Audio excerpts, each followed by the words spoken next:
It's New Bedford Connections, where we meet prominent people from the greater New Bedford area.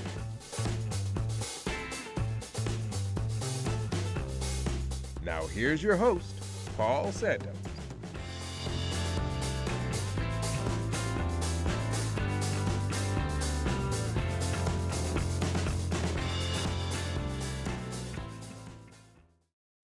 Hey, this is going to be a lot of fun this time around. We are meeting a very interesting character, a gentleman who was on the radio for many years on the Fun 107 morning show, left there a couple of years ago, and now what is he doing? Of all things, he's a stand-up comedian. How much fun is this going to be? We welcome to New Bedford Connections, Mr. Larry Soares. Larry, thanks for being here today. Thanks for having me, Paul. Well, you're used to this. You got lights on you, and you're called upon to deliver, and so here you are, and here we are, right? Normally I'm in front of a radio mic, but hi, TV land. And you're also in front of, a curtain with a microphone, and you got to make people laugh, and the pressure is on, right? That's true, not yes. easy, right? We're going to get to all that during our half hour. We want to learn a little bit about Larry first. You are a local guy, right? I am. I grew up in Dartmouth. Okay. And went to Dartmouth High School, went to BCC for college, and after I got my doctorate in there, I decided to move on into the performance world. Yeah. So how did you end up on the radio, right? Did that happen by accident, or Yeah, did you plan actually that? it did. I was working in a factory. My mother got me a summer job right after I graduated high school, and as soon as I turned on the car, I heard a commercial for 507 promotions department. Yeah. So I said, I think this is a sign. So I went there and I met the promotions director at the time. You might remember him. His name's Michael Rock. So So you dazzled him somehow, right? I did. Talked to him for a couple hours, actually. So I ended up getting the job there and then just worked my way up through the radio ranks, doing commercials and a lot of behind-the-scenes stuff. Right. And, when Fun 107 is out at remote broadcasts and greeting the listeners and spinning the prize wheel and everything. I did that for a few years and really wanted to get on the air. And I did after about a year and a half. And then I got to know JR and Sharon at the time, who was doing the morning show, and got involved with them back in 2001. And the rest is history. You went on almost 20 years over there at Fun 107. About 19 years there. So when you were growing up, were you interested in broadcasting, or did that just come later? Most definitely. You wanted to be a I broadcaster? remember I was in high school listening to, at the time it was JR, Sharon, and Kuchenbacher. Yeah, right. I remember He was Kuchenbacher. around, so I actually would call up the radio show just like everybody does today and try to get on. And there was actually one time I called up and I did the Star Spangled Banner in an echo. And they get a really big kick out of that. Well, you were the kind of like the wisecracking third person in the thing. Yeah, it really worked well. The term is funny fat guy.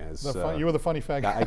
I keep this figure specifically just for comedy. Well, you got to keep that going, right? The persona, the whole thing. Exactly. That's all it is. Just to get back to were you the wisecracking kid in the back of the room in class? I was definitely the class clown. You were the class clown? Yeah. Because some comedians are the quiet kid and then all of a sudden they blossom, but you were the wise guy, right? I was shy, but when it came to performing and hey Larry, why don't you do that?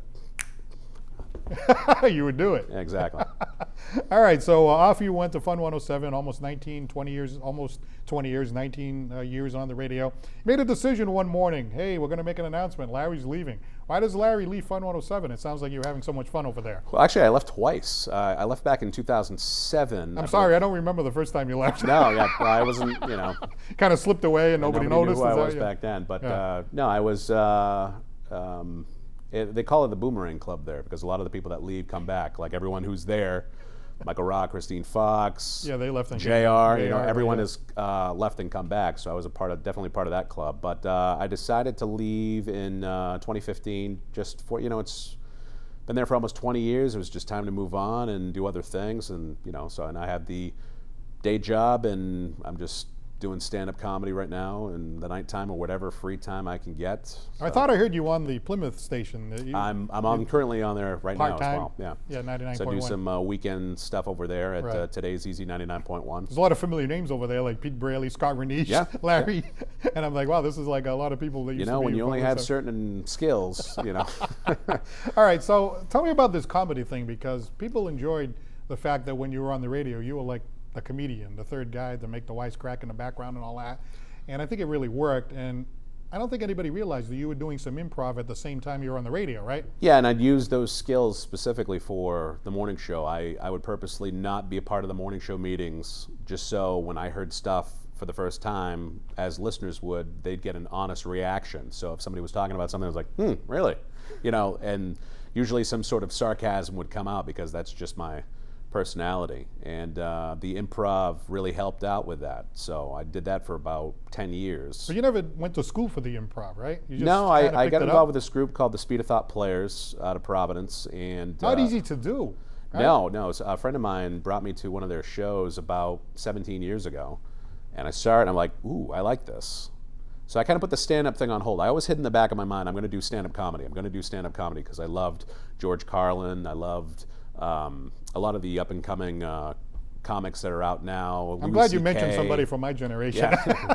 I mean, the old classics, right? Eddie Murphy, I mean, Rodney Dangerfield, anybody, Sam Kinison, I mean, everybody, I just would soak it up like a sponge and try to do that. But when I saw improv comedy, I said, I could do that. Right. Which is usually how some improv comedians and stand-up comedians start. They're like, I can do that. But improv, right? I mean, stand-up is going to be difficult. I'm going to talk about that in a few two totally moments. different things. But even the improv, like, they used to have that show there, and the two comedians, somebody would give a topic, and then all of a sudden, and sometimes it would work better than others, but sometimes they would just hit it. Yeah, I think it's how do you do that? Whose line is it anyway? Yeah, right. How would they? Well, they'd hit it like that? they'd practice the games every time because that would not change. The only thing that changes is the suggestions. Right.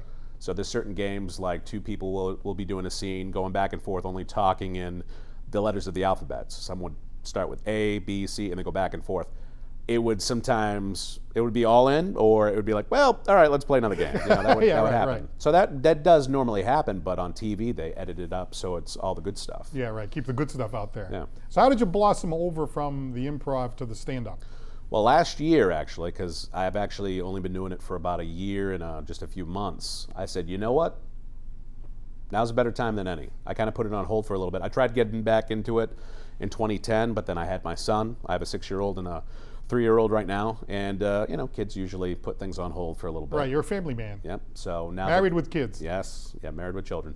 And so my son John, who's 6, and my youngest, who's 3, Andrew. They're a little bit older now, so they can kind of fend for themselves. A little bit to a T. I still father from time to time. Yes. Hey, everybody okay? All right, Daddy's going to go be funny. And I decided to go to an open mic right here in New Bedford, actually, over at Mikey B's in the north end of New Bedford. Right. And met a great guy by the name of David Sinclair, who runs that open mic, has been doing that there for a few years. And the first time I did it, wow. Nervous? I was nervous, and at the same time, nothing like improv comedy, because I had topics that I was going to talk about. I get up there, and it was, wow, there's nobody to bounce off of here but the audience. So you're totally alone up there. So you have to be completely prepared. Now, when you went up there that first time, how long were you up there, first of all? 10 minutes. All right, so 10 minutes. Now, that That's doesn't seem like that long. That is forever if you're up there by yourself, right? Even 30 seconds of, So, just 5 seconds. So how do you think you did? I think I'd asked you before, you thought it was shaky. Everybody will say okay. Right. I didn't what they call bomb. I was pretty funny, but on the inside, I'm like, I should have done so much better. I Right. stink. But then you go back to it. It's an open mic, so you go back the next week and the next week, and you keep building. And I would say by the third week, I was in a good groove. Feeling pretty well. Yep, and started building comedy material, and you just keep writing, and everything that's around you, family, stuff at the job, everything around you. You'd be driving along, you see something going, oh, that's going in, Right. The thing is, if you don't write it down, you'll forget about it, right? Don't you have to write it down all the time? So thankfully, no, I can't. Well, because normally the 2 times that I write the best is when I'm driving and when I'm in the shower. Notes don't work in either situation. So what I'll do sometimes is just pull over, and phones today have a great thing where you can just record stuff, or you can type really quick in your notes section, and I've got tons of material. I just have to sit down and write it. So how do you put it together in such a manner that it'll work, it'll mesh, and it'll become a set? What you do is you start off with a starting point, and it's amazing. I've thought of one thing and then maybe something else weeks down the road, and some weird scenario, they fit together. I don't know how, but hey, what would be great? And you always keep questioning yourself, and you're always editing, and you're always doing different things to say, you know what, joke A and joke Q actually work well together. So that's how my style of writing is, just basically write a joke, try it out. If it works, great, and then listen to it again on the way home. So if I do like a show or whatever like that, I'm always writing and adding to the jokes that I have. So one joke that I've had since day one and how it is now is two totally different jokes. Right. I think a comedian once told me that they'll do something on stage and then they'll do it another time in another club and maybe add something to it, take something away. So then the thing kind of builds over time. If the joke keeps evolving, that's good because a joke is never complete. Right. The writing part seems to me the most interesting because if you see something funny or somebody says something funny and you want to be able to put that into the set and make it mesh and make it work, doesn't seem like easy to me to do that. No, but what I've found easy right now is taking real life events and then sticking a punchline on the end of it. For an example, my son was sick recently. So he's in the kitchen. My wife's got the children's NyQuil. She's got that little cup and gives it to him. And of course, like a 6-year-old, he's like dancing around with the cup, getting syrup all over the place. So then she fills it back up, and she's like, "Just take the medicine." He's like, You know, he's taking forever, and she's losing her cool at this point. She's like, then finally she looks at him. No word of a lie, real story, true story. She looks at him and goes, "Just do it like a shot." Yeah, right. Exactly. Hon, he's 6. He couldn't possibly know what you're talking Bottoms about. up. So that's how that happened. So that actually happened. So then I took that and then added a little, you know, I'm Portuguese, so I added a little Portuguese humor to that. Like, oh, I've been drinking since I was 10, and, you know, my dad taught me how to do shots. So, you know, I could see where she was coming from. And then a little spin, and you want to have like almost like a spin or a twist or something that's totally unexpected. My son looked at her and then said, "Mommy, do you have a lemon wedge and some sugar?" So then that actually wraps up the joke, and then boom, that became a joke, and that actually works out real well every time I'm, you know, out doing a show. I'll tell you, I have a situation which I identified because prior to having Larry come on, I wanted to listen to some of your clips, and I thought it was excellent. I thought it was terrific, and you know, the way it's put together and everything. But what was your favorite? What stuck out? Well, there was a couple of things. The thing about the Kohl's. Oh, Kohl's Cash. My wife likes to go to Kohl's, and there's this thing, the Kohl's Cash. And I like Kohl's. I buy stuff there. It's my friends at Kohl's, but it's really, I don't know, it's kind of like a scam that they give you this cash to make you go back, and it works. And you were talking about it, I'm thinking, oh my God, that's the exact, it sounds like my house. I got to go down there I every usually weekend start to out by Kohl's, saying, right? like, you know, my wife will say, "Hey, what do you want to do this weekend?" And guys will usually like, I don't know, just kind of, you know, relax, do nothing. Why, what do you want to do? Well, let's rearrange the entire house and put it back the way it used to be. And then they somehow sneak in Kohl's by the end of that. They're like, what? Kohl's again? Really? Seriously? Yeah. Weren't we there last week? Honey, you don't understand. I have $75,000 worth of Kohl's cash. I need to spend it by Sunday. I need more clothes. I'm like, honey, calm down. We're in church. Calm down, calm down. Exactly. And of course, we want to watch the Patriots game or something like Yeah, that. of course, you know what I mean? That's where it happens. The other thing I wanted to talk to you about is being on stage. Kind of a scary thing. I mean, there are going to be nights, I know you're very good at what you do. I'm sure there are going to be nights where it's clicking and you might have a minute or two or something where it's really not working. Oh, every show is different. Do you change what you're doing? Do you say, oh, okay, maybe I better try this topic? Or you know, how do you handle that when it starts to go? The first thing I do, and a lot of comedians probably do, is read the crowd, which is a very tough thing to do because you see big, huge crowd, you're like, ooh, this is going to be, oh, I'm going to kill this. You know, and then you get up on stage, you start doing your jokes, and then you hear, yes, and you're like, oh wow, that's got to be scary. And then inside your mind, your wheels are turning, like, and then you're trying to reach and try to find something that's going to click because as soon as you get that first good laugh, then you got them, right? And then you can kind of see, you know, and you kind of adjust different things. There's a wide range of bits that you can pull from, and then you just kind of click. You know, if you notice it's a more older crowd, younger crowd, whatever like that. I mean. You only get a few minutes to kind of get that because 9 times out of 10 you're only up there for about maybe 10, 15 minutes. Right. And if you're up there for 15 minutes, you really got to get them soon so they can ride the wave with you for the next 12 minutes. So it's just, I wish you could really prepare yourself for that time, but it's like you got to jump in the fire. I mean, that's pretty much what it is. When you get on stage, every time it's a different audience, every single time. Well, I noticed that one of the clips that I heard, and you can hear Larry on YouTube and he can tell you where you can get some of his clips, but I think you said something like, hey, anybody here grew up in the 90s? You grew up in the 90s. So you said something like, hey, how many people here, was it the 90s or the 80s? I think 80s. Anybody here grew up in the 80s? So some guy in the crowd went, nah, nobody here grew up in the 80s, kind of a grumpy heckler. You said, how about the 1880s? Hey, Yeah. 1880s, how about the 1780s? That was one of the comedians at the show. He said that. So I thought that was great. I thought, okay, now he got the wisecrack in the crowd, and it wasn't going good, and then he came back with a joke. If I hear stuff from the crowd, that's when the improv stuff kicks in because then I can react to it. because I have another joke where I say, hey, I'm a Coca-Cola drinker. Everybody like Coke? And then one person goes, woo. I'm like, hey, there you go. There's a Coke drink over there. Everybody else is Pepsi, I'm assuming. Then you talked about the Coke background and all that stuff. Yep. But yeah, it's all about. It's how you have to be careful how you word your jokes, because you might get a complete dead response, or people might be completely on board and go, yeah, woohoo, And then once you start talking about stuff that you went through as a kid, they relate to it. Right. Everybody has a different style, and I know you have your style and everything else, but I was getting a kick out of the comedian, and I know that's probably something they don't do now, but the comedian that's bombing, almost jokes about the fact that he's bombing. You know what I mean? I mean, that was the old Carson thing. And yeah, I was going to say, Johnny Carson did that a lot. He would take the mic down and go, yes, hello, is anybody there? Kmart, aisle 6, aisle 6. And then I think there was a comedian used to go like, is this working? Hello, is this working?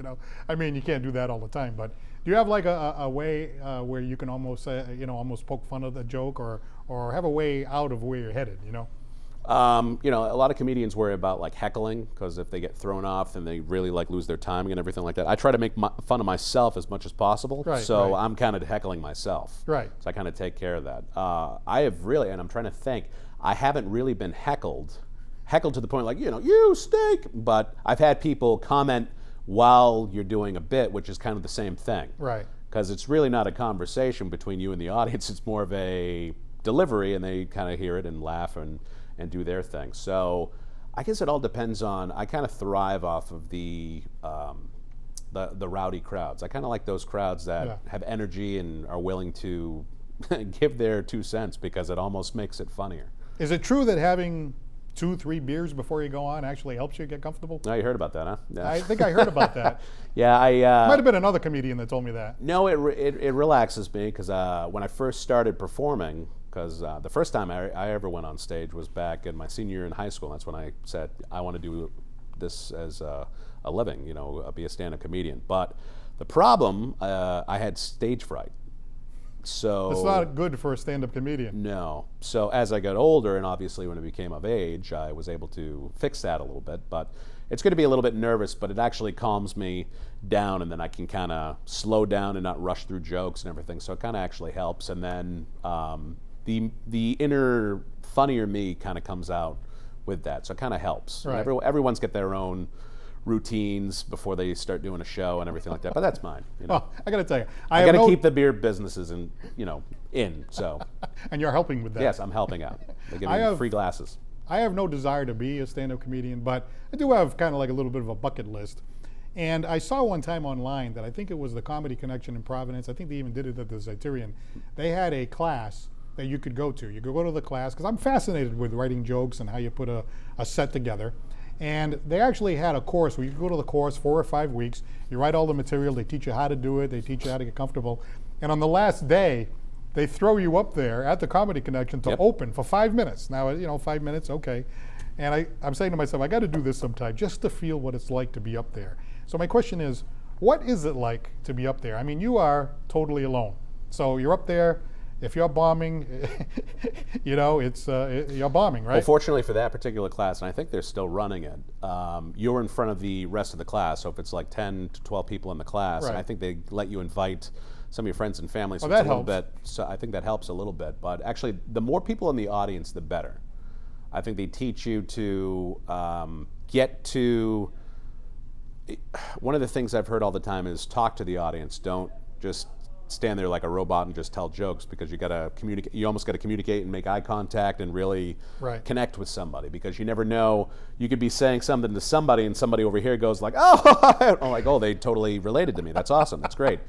But to go through like, okay, step 1 through step whatever, like this is how you do it. It's so different for every person. That's why there's different styles. There's the storytelling comedians. There's the comedians that memorize everything word for word because they got to be on beat to get their punchline. There's other ones that will take like the pad that you got in front of you, which I think Jerry Seinfeld does, and writes out, and Louis C.K. does the same thing, writes down every joke, and every word means something to their joke. They don't just throw stuff out there. I'm kind of more of a choose a topic and then have like 3 or 4 bullet points to kind of touch upon, and then the final punchline at the end to kind of finish that joke circle. So you would have to like, I've also heard like you gotta find your voice, and once you find your voice, you take off. Right. I'm going to try it, and then I'm going to talk to you afterwards and tell you how it went.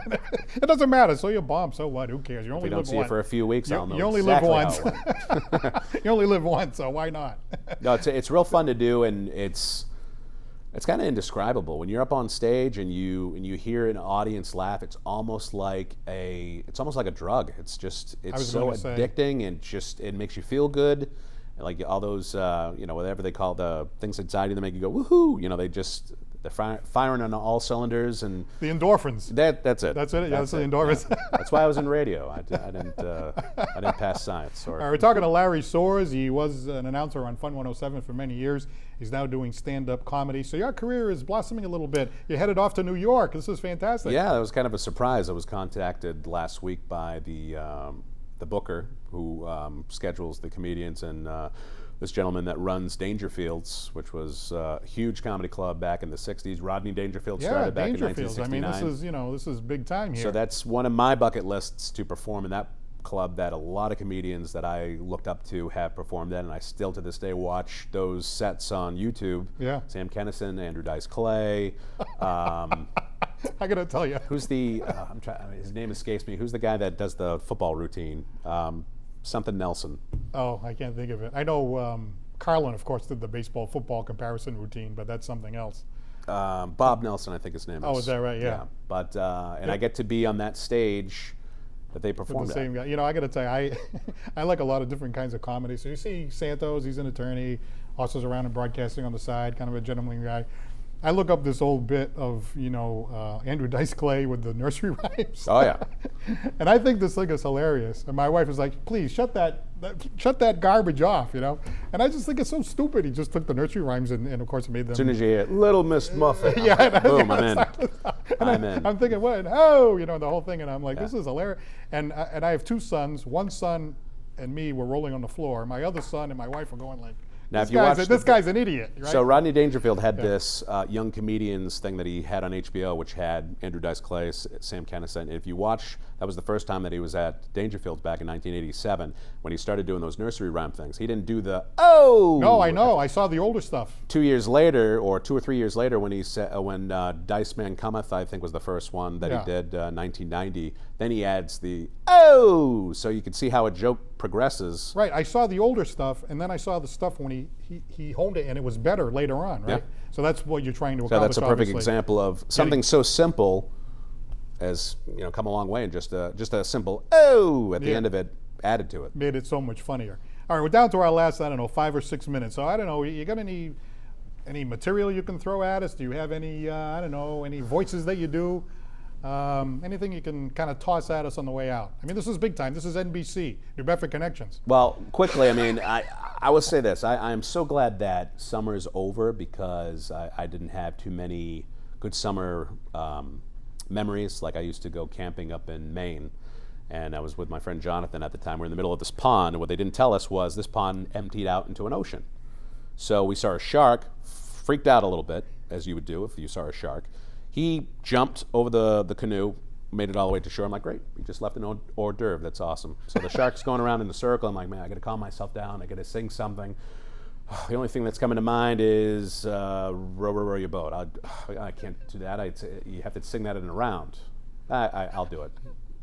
Row, row, row your boat, row gently, row down, row the stream, row your boat, merrily, gently, merrily down the merrily stream, and merrily, merrily fly, merrily spot, merrily dream, fly, row a spot, row a dream, row your boat, row gently, row down, row the stream, row your boat, merrily, gently, merrily down the merrily stream, and merrily, merrily fly, merrily spot, merrily dream, merrily row. I wish I got to the end, but the shark ate me. So, but I'm here today because the shark was bulimic, stuck a fin down his throat, so up I came, and here I am to lift and tell the tale. So how long did it take you? I mean, that's you had to practice that a couple of times. Well, right? that obviously it's a bit, but Yeah. I've been doing the row boat thing since I was 3. Oh, no kidding. So that was great. I just took that and stuck it into the story, and it worked, and that always gets a round of applause at every. They're like, oh my God, I know that song. Yeah, exactly. Yeah. So you also do some voices. You do a Bill Belichick. Your voice almost sounds a little bit like Belichick already. Yeah, I don't look like him, but I could probably sound like him, and we're on our way to who the Patriots play next. I should know that. I don't even know. Well, we're on to wherever they're playing next. We're on to Gillette. They're coming to the. Sorry if I'm a little upset and everything. But anyway. And you were on American Idol. I know I asked you last boy. time, and I forgot to get into details about that. And you did that Barbie thing. There was an old, isn't it the Barbie song? Is I that did what CNC Music Factory, Gonna Make You Sweat Both Parts. Oh, okay, all right, yeah, right. So I did that. Everybody now, pause, take a breath, go for yours. It's really good at karaoke. You should come see me do it sometime. So you actually got, it takes a number of rounds before you got to Simon and all the big time Yeah, people, it was right? about 3 rounds before I got to them. It was a span from, I think the first audition was at Gillette, actually. Yeah. And the very next one was in Boston the very next day. And then there was a 2-month lag until we went back to Boston. Third audition, that's when Simon, Paula, and Randy were on. That's how far back that was. That was 2005, so that was about 12 years ago. Yeah, right. That's just unbelievable. But close. I came this close to going to Hollywood. But wait, you know what? I said, you know what? I really want to go to Hollywood, but I don't want to go to Hollywood as a singer. And that's when I decided to become a stand-up comedian and said, you know what? I'm going to make it with my jokes. Yeah. You know what, Simon, Paula, Randy? Yeah. No, I'm sorry. What was it like walking in the room and seeing the 3 of them sitting there? I mean, were you nervous at all, or you just No, like, I just just did my like, thing. I'm throwing caution and, to the wind here? To and- see Randy and Paula crack up laughing at something that I do, it kind of puts them on the same level as me. You know, a lot of people look at celebrities and go, oh my God, these people are so above us and everything like that. If you can humble down a comedian or a celebrity or anything, and I've done it many times on Facebook and out in public, and I've run into a few different people and been on American Idol, and it's a good feeling. So let's talk about your career. You're going to go to Dangerfields. Is this something now that you're thinking, hey, you know what? I know you work during the day. What do you do during the day? I do web design, graphic design, and basically anything with video, I do. And I'm sure you're very happy at your company. I'm sure it's Oh, a yeah. great place to work and everything else. But if you hit the big time and you're Dangerfields and then you're at the Comedy Store. See ya! No. I mean, obviously you're hoping that this would blossom into something, right? Well, comedy pays very, very well. That's why I have the day job. But I mean, I would love to do comedy as a full-time job. That'd be great. To be a stay-at-home dad, take care of my kids during the day, and then once they're in bed, Daddy can go off to the comedy club and make people laugh. That's my life goal. And your goal is to be the headliner too, right? That would be nice. That would be nice. I'm getting there. I mean, I've only been in the game for just a little bit over a year, so I kind of spent that networking, and Right. now I'm branching out a little bit and trying to go to different places, maybe up towards Boston, to Right. try to get into that crowd over there, and we'll see what happens. So what's the first thing that you do? Now let's say I was going to say, ladies and gentlemen, Larry Soares. And then I come out. Usually, what's funny is I had a beard that I just shaved because I just did a wedding, but I had this big grizzly beard. So when I come out, I usually just Look around. That could be and funny. the actually. audience is just dead quiet because They're like, kinda oh my looking God, like, what do we get ourselves into? And I'd be like, I usually come out like that just to scare the heck out of people, and they're like, oh my God, oh thank God, oh he's not going to kill us, oh that's good. Well, that's a different kind of an opening, right? 'Cause- And lately, I've been having whoever the host is introduce me as, oh, you might hear him on the radio, so like, oh, radio guy, and I usually come out and go, hi everybody, I'd like to talk to you a little bit about here's a public service announcement about helium and the dangers of it. So when they first hear you, they're probably, does this guy really speak radio? like that? Seriously? Who is This this guy? is- He talks with a voice like that? What is Yeah. this? Hey, Larry, we really appreciate you coming on. I think this is fantastic. I find this so fascinating and so much fun that you're pursuing this career. I mean, comedy, you make people laugh, you bring joy to them. So it's a great thing to be involved in. It looks like so much fun. I know you had a lot of time on the radio, so I'm sure you're used to performing. So we wish you all the best. I hope you make the big time and reach the goal that you're looking to reach. Thanks, Paul. All right, Larry Soares, our guest here on the Bedford Connections. Very fascinating guy. Look him up on YouTube, and we'll follow his career, and hopefully he'll continue to enjoy his career. I'm sure he will. I'm Paul Santos. We'll see you next time for New Bedford Connections. Good night.